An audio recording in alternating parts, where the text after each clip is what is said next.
I think this is very important to revisit, especially on the side of the Filipinos, because at the moment, the bilateral relation between China and the Philippines is very challenging.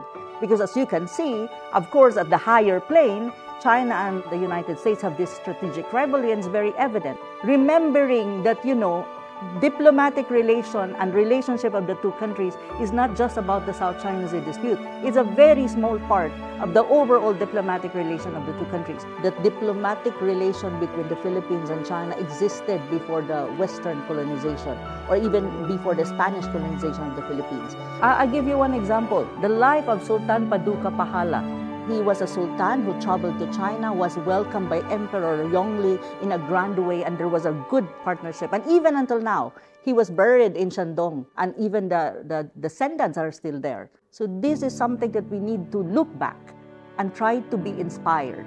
Despite problems, we can always have good relation and friendly relation between two peoples and two countries. I think first and foremost on our side as Filipinos, we need to reshift our mindset. In dealing with conflict and dispute, I think it's important to follow what you call the Asian way of resolving conflict. What is the Asian way of resolving conflict, especially when you talk about the South China Sea? Despite the conflict, what is important is the harmony in a community. And I look at Asia or Asia Pacific as a community of Asians. So you have this conflict, but you don't try to, disrupt the harmony. You can resolve it peacefully, diplomatically, by talking and negotiations and meeting halfway.